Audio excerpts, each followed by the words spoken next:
Hello friends, இந்த வாரம் Saturday morning பிரேக்ஃபாஸ்ட்டுக்கு சம்பா கோதுமை ரவை கிச்சடி பண்ணியிருந்தேன். இதில் கேரட், பீன்ஸ் எல்லாம் போட்டு சூப்பராக ஒரு கிச்சடி பண்ணியிருந்தேன். மத்தியானம் லஞ்சுக்கு பார்த்திங்கன்னா வெள்ளை காராமணி இருந்தது. அதை வந்து முன்னாடி நான் நைட்டே ஊற வச்சு எடுத்துட்டேன். அதை வேக வச்சு அதில் சூப்பராக ஒரு குழம்பு பண்ணிட்டேன்.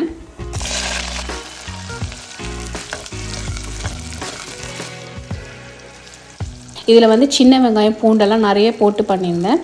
இப்போ சின்ன வெங்காய விலை வந்து ரொம்ப கம்மியாக இருக்குது. 40 to 50 ருபீஸ் ஒரு கிலோ விற்கிறாங்க. முன்ன வந்து 100 ருபீஸ் கிட்ட இருந்தது. இப்போ நீங்கள் இந்த மாதிரி டைமில் நீங்கள் நிறைய வாங்கி வச்சுட்டு அதை ஒரு முரத்துலையோ இல்லை தட்டிலையோ போட்டு நீங்கள் வெயில் வர மாதிரி இடத்துல நீங்கள் வீட்டில் வச்சிட்டிங்கன்னா அது கெடாமல் அப்படியே கொஞ்சம் நாள் வரும் உங்களுக்கு. இப்போ வெயில் காலம் வேறு ஸ்டார்ட் ஆகிடுச்சு. இந்த டைமில் நீங்கள் பெரிய வெங்காயமாக வாங்கி வடகம், வத்தல் இதெல்லாம் செஞ்சுக்கலாம். இப்போ பெரிய வெங்காயம் விலையும் 5 கிலோ 100 ரூபா அப்படி விற்கிறாங்க. இதுதான் கரெக்ட் டைம் நம்ம வத்தல், வடகம் இதெல்லாம் செய்கிறதுக்கு. இதெல்லாம் செய்து ஏர்டைட் ஸ்டோரேஜ் பாக்ஸில் போட்டு வச்சுட்டோன்னா நம்மளுக்கு 1 இயர் கூட யூஸ் பண்ணிக்கலாம். தாளிப்புக்கு, பொரிக்கிறது, ஏதாவது சைட் டிஷ்க்கு வேணும்னா வத்தல் பொரிச்சிக்கலாம்.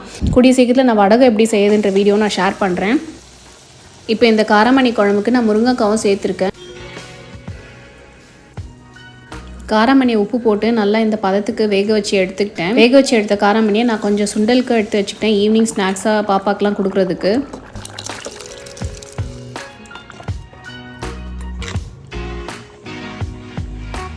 தேங்காய் அரைச்சி ஊற்றும் போது கூடவே கொஞ்சம் சீரகமும் சேர்த்து அரைச்சி ஊற்றுனா டேஸ்ட்டும் சூப்பராக இருக்கும், டைஜஷனுக்கும் ரொம்ப நல்லது. வாரத்தில் அட்லீஸ்ட் 2 நாளாவது நம்ம வந்து இந்த மாதிரி பட்டாணி வகைகள்லாம் சேர்த்துக்கணும். இது வந்து உடம்புக்கு ரொம்ப நல்லது. நம்ம வந்து குழம்பு இல்லை பொரியல், சுண்டல் எப்படி வேணாலும் செய்து நம்ம சாப்பிடலாம். அவ்வளோதாங்க, சூப்பரான முருங்கைக்காய் காராமணி போட்ட குழம்பு ரெடி ஆகிடுச்சு. முருங்கைக்காய் போட்டதுனால குழம்பு நல்லா மணமாக இருக்குது. ஒரு பக்கம் சாப்பாடும் ரெடி ஆகிட்டுருக்கு. கூடவே சைட் டிஷ்க்கு வந்து நான் சிறுபருப்பு போட்டு பீன்ஸ் கூட்டு பண்ணியிருந்தேன். வாங்க என்னெல்லாம் செய்தோன்றதை பார்க்கலாம். முருங்கைக்காய் காராமணி போட்ட குழம்பு, சுட சுட சாப்பாடு, சிறுபருப்பு போட்ட பீன்ஸ் கூட்டு.